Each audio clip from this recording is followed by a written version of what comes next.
오늘 말씀은 고린도전서 1장 18절부터 25절까지의 말씀입니다. 고린도전서 1장 18절부터 25절까지의 말씀. 우리 다 같이 함께 18절부터 합독하시겠습니다. 십자가의 도가 멸망하는 자들에게는 미련한 것이요 구원을 받는 우리에게는 하나님의 능력이라. 기록된 바 내가 지혜 있는 자들의 지혜를 멸하고 총명한 자들의 총명을 폐하리라 하였으니 지혜 있는 자가 어디 있느냐 선비가 어디 있느냐 이 세대의 변론가가 어디 있느냐. 하나님께서 이 세상의 지혜를 미련하게 하신 것이 아니냐. 하나님의 지혜에 있어서는 이 세상이 자기 지혜로 하나님을 알지 못하므로 하나님께서 전도에 미련한 것으로 믿는 자들을 구원하시기를 기뻐하셨도다.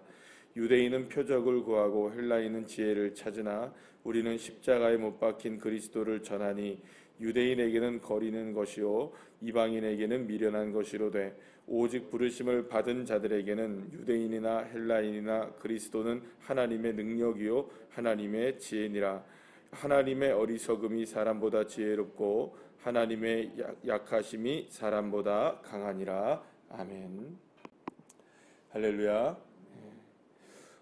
초대교회 당시에 이 고린도라는 도시는요 굉장히 발전했던 도시였습니다. 그래서 상업적으로도 발전했고 문화적으로도 그렇고 여러 가지 측면에 있어서 굉장히 화려한 도시 가운데 하나가 이 고린도라는 도시였습니다. 여러분, 그러니까 고대 사회에서는 이렇게 도시가 발달하게 되면은 그 도시에서 어떤 일이 벌어지게 되냐 하면은 그 도시로 수많은 우상이라고 그러죠. 우리에게는 우상이지만 그들에겐 신이라고 얘기하는 신들을 섬기려고 하는 많은 사람들이 모이게 됩니다. 그래서 도시가 발전하면 발전할수록 그곳에는 우상들로 가득할 수밖에 없게 됩니다. 그래서 마치 어떤 표현으로 가능하냐면 종교의 전시장이라고 말할 정도로 수많은 신들을 섬기는 사람들로 모여들게 되고 거기에는 각종 우상을 섬기는 장소들이 또 이렇게 마련이 되게 됩니다.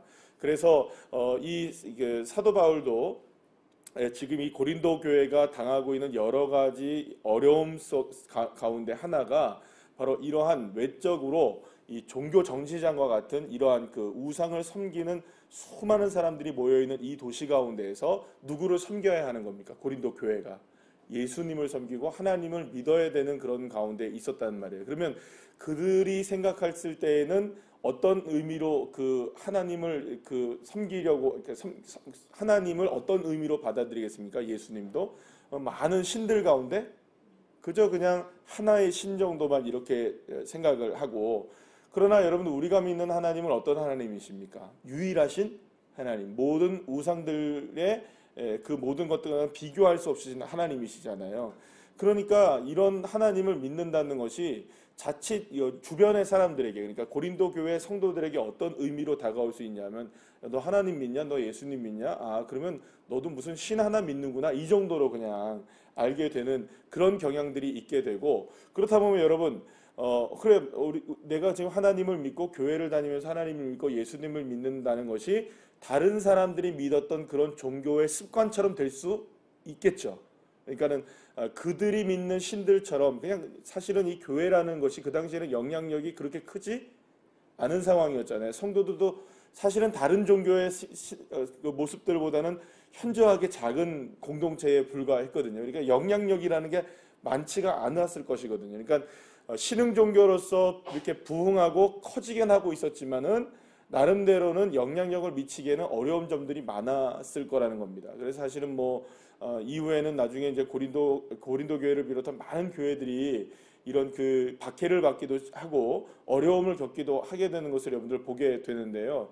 그러니까 이런 일들을 당하게 될 때 자칫하면은 고린도 교회 성도들이 외적으로 다가오는 많은 이 우상을 섬기는 사람들, 문화적인 모습들, 그다음에 사회적인 모습들로 인하여서 교회가 이렇게 신앙이 흔들리게 되는 경향들도 나타날 수 있게 된다는 것이죠. 그래서 사실은 제가 이 말씀을 드리는 건 왜 말씀을 드리냐면요, 고린도 교회는 안팎으로 여러 가지 어려움들을 당하고 있었던 겁니다. 내적으로는 막 어제도 이렇게 본 것처럼 무슨 파, 그죠?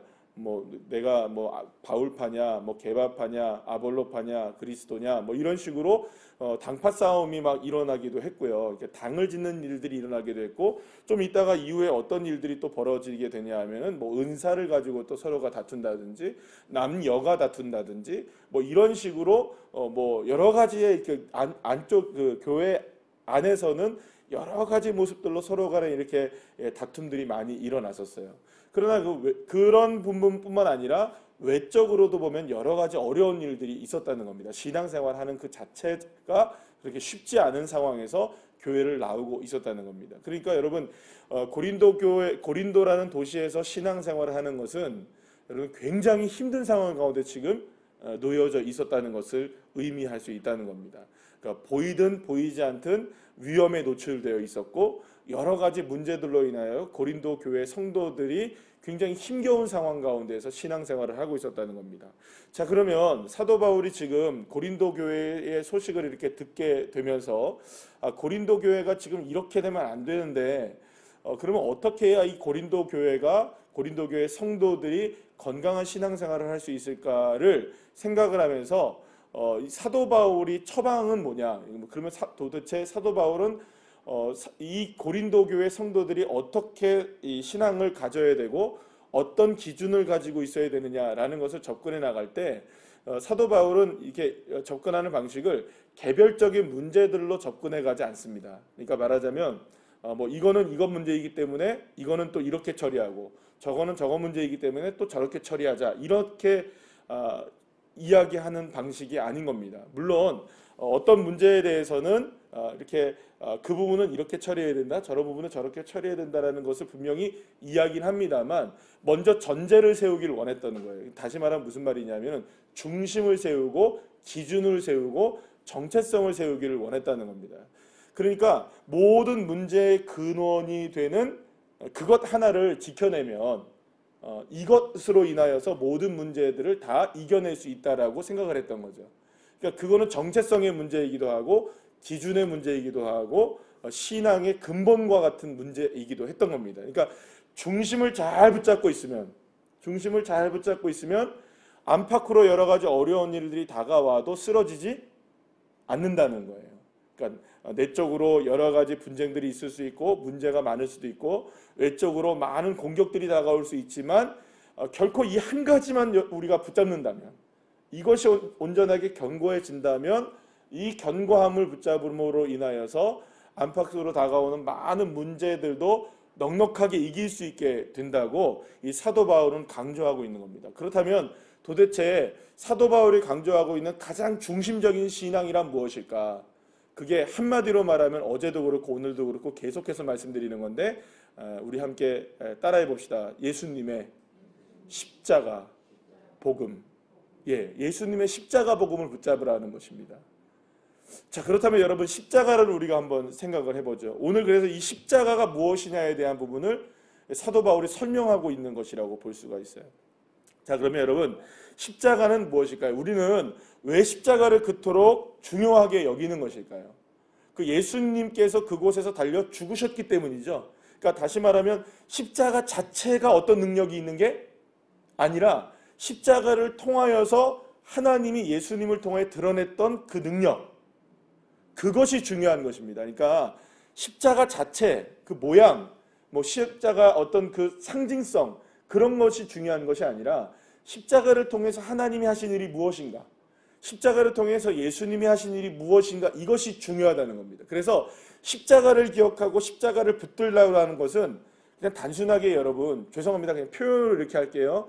우리가 그냥 뭐 목걸이에 십자가 하나 달고 다니고 귀걸이에 십자가 달고 다니고 차에다가 십자가 하나 달고 다니고 집에다가 십자가 하나 이렇게 해놨다고 해서 그게 능력 생기는 게 아니에요, 여러분.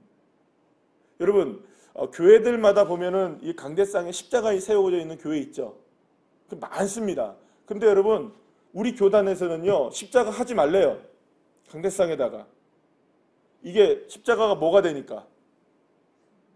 자칫 잘못하면 우상이 되니까 하지 말래요. 그런데 여러분, 되게 이상하지 않으세요? 아니, 십자가가 능력이라면서요. 십자가를 붙들라면서요. 그런데 십자가가 왜 우상이 될 수 있다고 얘기합니까? 이 말은 무슨 말이냐면 십자가 자체의 그 모양이나 십자가 그 자체의 그것 자체가 우리에게 능력이 되는 것이 아니라 십자가를 통하여 역사하신 하나님이 그 하나님이 어떤 하나님이신가. 그래서 우리가 십자가를 붙들자 하는 때 그 십자가는 십자가라는 그 도구를 이야기하는 것이 아니라 십자가에서 드러난 하나님이 어떤 하나님이신가. 이거를 붙잡으라는 의미입니다. 무슨 말인지 아시겠어요? 그래서 우리가 그토록 바라보고 있는 십자가가 무엇인가. 오늘 여기서 설명하는 게 뭐냐면 여러분, 십자가는 이방인들에게나 유대인들에게나 거리끼는 것이고 미련한 것이라고 이렇게 얘기를 해요. 그러나 여러분 사실은 거리끼고 미련한 것이 아니라 십자가를 여러분 잘 묵상해 보시면 십자가는 무엇이었죠? 사형의 틀이었어요. 도구였어요. 그러면 여러분, 인간을 합법적으로 죽일 수 있는 방법이 뭡니까? 사형이잖아요. 그렇잖아요. 인간을 합법적으로 죽일 수 있는 방법이 십자가예요. 그리고 그 사형의 방법 중에 가장 악랄하고 가장 무섭고 가장 잔인한 방법이 십자가란 말이에요. 그러면 여러분, 인간이 가지고 있는 가장 큰 권력, 가장 큰 힘, 이게 무엇으로 드러나고 있는 걸까요? 사실은 이게 십자가예요. 여러분, 사실은 십자가를 여러분 딱 갖다 놓으면 모든 사람들이 벌벌벌 떱니다. 마치 지금 우리가 사실은 여러분 총 보신 적 없잖아요, 잘. 근데 여기다 진짜 장전된 총을 갖다 놓고 제가 여러분들한테 딱 이렇게 이렇게 해서 머리에다가 딱 겨눴다고 생각해 보세요. 괜찮아요, 저는. 이러시겠어요? 아니면 벌벌벌 떠시겠어요? 안 해봐서 모르시죠? 만약에 강도가 들어와서 칼로, 죄송합니다, 이렇게 끔찍한 얘기를 해서 칼로 만약 내 목을 탁 겨눴어요. 그러면 괜찮아요, 뭐 맘대로 하세요, 이러시겠어요? 아니면 벌벌벌 떠시겠어요? 왜 떱니까?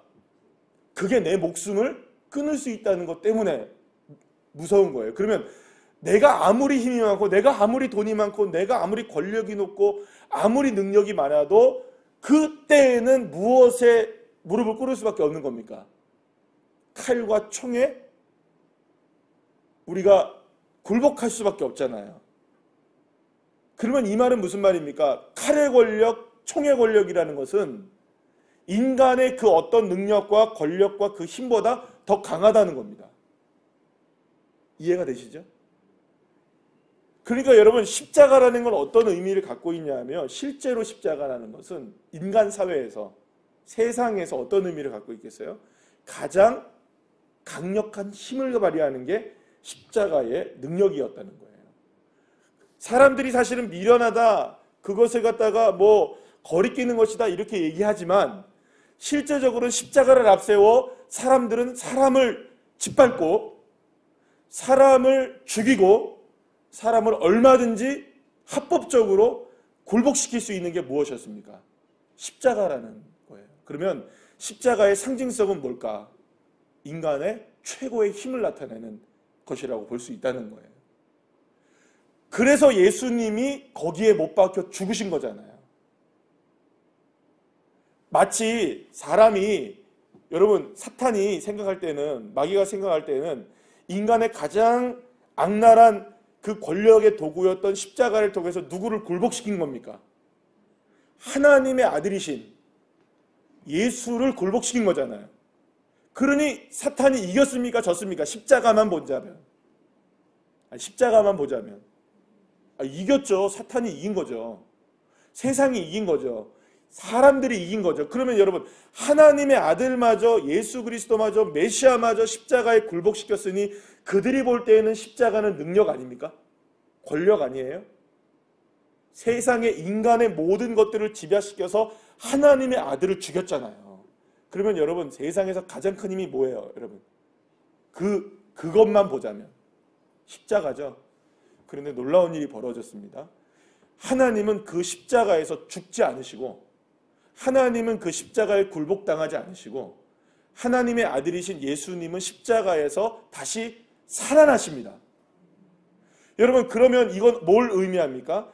인간이 가지고 있는 가장 놀라운 힘과 가장 힘센 것들과 가장 권력이라고 얘기하고 능력이라고 얘기하는 그 모든 것들이 집약되어 있는 십자가를 하나님의 아들이신 예수님은 아무것도 아닌 것으로 무용지물로 만들어버렸다는 거예요. 그렇죠? 여기에 복음의 능력이 있는 거예요. 왜 우리가 십자가가 능력이라고 얘기하냐면 십자가 자체는 하나님을 굴복시킬 수 있을 거라고 생각했던 도구였습니다. 그러나 하나님을 굴복시키고 예수 그리스도를 굴복시키긴커녕 하나님의 아들 예수님은 십자가를 정복하셨고 십자가의 능력을 아무것도 아닌 것으로 만드신 하나님의 능력으로 십자가를 새롭게 역사하시게 되었다는 것이죠. 그래서 인간들은 뭐만 바라보고 있었던 겁니까? 십자가만? 십자가만 다 돼. 마귀도 십자가면 우리는 이길 수 있어. 그러나 그 십자가는 그들에게 패배를 갖다 준 거예요.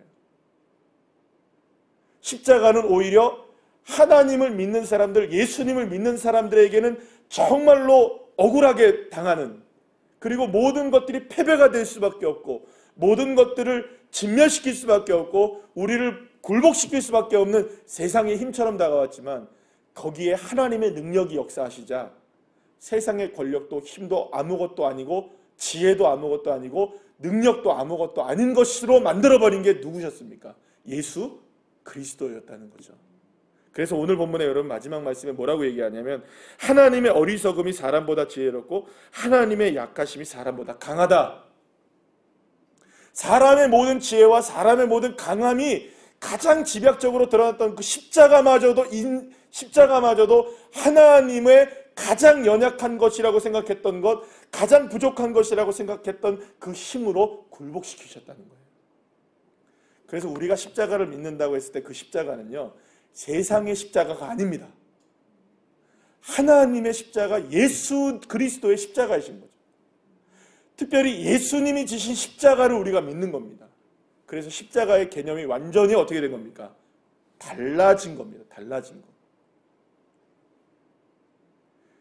여러분, 그래서 우리가 십자가를 믿는다는 건 어떤 의미를 가지고 있느냐? 세상의 그 어떤 지혜와 세상의 그 어떤 방법들과 세상의 그 어떤 질서들과 세상의 어떤 힘들과 지혜와 지식과 그 모든 것이 우리에게 다가온다 할지라도 우리가 예수님의 십자가를 믿는다는 것은 그 모든 것들을 굴복시키시고 그 모든 것들 위에 뛰어나신 하나님의 아들이신 예수님이 나와 함께 하신다는 것. 그러면 여러분 생각해 보세요. 십자가가 왜 우리에게 능력이 됩니까? 왜 그들에게 미련한 것이 되었을까요? 그들은 이런 겁니다. 십자가는 아무런 능력을 발휘하지 못했다고 생각하는 거예요. 아이고, 십자가라도 어쩔 수 없네, 그죠? 그들은 그렇게 된 거예요, 결국에는. 그러나 우리에게는 어떻게 된 겁니까? 그렇게 그들이 결국에는 실패하게 되었던 십자가가 우리에게는 무엇이 된 겁니까? 오히려 능력이 된 거죠. 그래서 우리가 십자가의 능력이다, 십자가를 붙드세요, 예수님의 십자가를 믿으세요, 이렇게 말할 때 그 십자가는요, 오히려 이게 역설이 되고 역전이 되어버린 상황을 우리에게 말씀해 주고 있는 것입니다. 그러면 우리가 모든 것을 이겨내고, 그렇죠? 외적으로 어려운 일을 당할 수 있습니다. 내적으로도 어려운 일을 당할 수 있습니다. 교회나 성도나 모든 것들의 어려움을 당할 수 있는 이 시대 가운데 살아가는 저와 여러분에게도 십자가를 붙드는 것은 어떤 의미가 있느냐? 사랑하는 여러분, 십자가를 붙든다는 것은 십자가 자체가 아니라 누구의 능력? 하나님의 능력을 붙드는 거예요. 세상의 그 어떤 미련한 방법이 십자가를 붙드는 방법인 거예요. 그러니까 십자가를 붙든다는 건 누구를 믿는다는 것을 의미합니까? 하나님의 아들이신 예수 그리스도를 믿는 것이 세상에서는 그렇게 미련해 보이는 거예요, 여러분. 세상 사람들이 그렇게 미련해 보이는 게 주일날 교회에 나오는 거예요. 세상에서 그렇게 지혜 없어 보이는 것이 예수님 믿는 거예요. 여러분, 코로나19 시대인 이 시대에 얼마나 사람들이 교회를 업신여겼습니까? 얼마나 교회를 다니는 것을 여러분들 지금 전도의 문이 다 막혀졌잖아요. 정부가 나서서 여러분들 그렇게 한 거잖아요. 교회가 무슨 오면 다 뭐 코로나 걸리는 것처럼 다 해놨잖아요. 이렇게 어려운 시대 가운데 우리가 그래도 믿는 건 누구냐? 하나님의 아들이신 예수 그리스도를 믿는 게 능력인 겁니다. 그리고 그것이 드러나게 된 것이 무엇입니까? 십자가이기에 저와 여러분이 십자가를 붙든다는 것은 바로 이 하나님의 능력을 믿는 것이라는 것. 그래서 여러분, 저와 여러분은 세상의 그 어떤 지혜, 세상의 그 어떤 능력, 그것이 정말 대단해 보인다 할지라도요, 하나님의 가장 미련한 것에, 하나님의 가장 약한 것에 아무것도, 여러분 보통 이런 말이에요. 잽도 안 된다고 얘기를 하죠.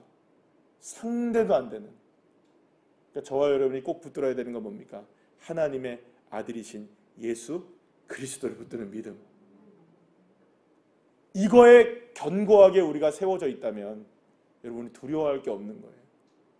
문제는 예수님으로 세워지지 않고 하나님의 아들이신 예수님을 붙잡지 않기 때문에 문제이지, 자꾸 세상의 힘과 세상의 능력과 세상의 권력과 세상이 하는 방법들을 따라가는 우리들이 문제이지, 사실은 우리가 끊임없이 끝까지 어떤 상황에서도 예수를 붙들고 살아간다면 우리는 다 이길 수 있는 거예요. 그래서 저와 여러분도 오늘 주 예수의 십자가를 붙드는 그 믿음, 하나님의 능력이 되시는, 하나님의 지혜가 되시는 그 놀라운 은혜를 믿는 믿음으로 넉넉하게 이기는 주의 자녀들 한 사람 한 사람 되시기를 간절히 축원합니다. 기도하시겠습니다.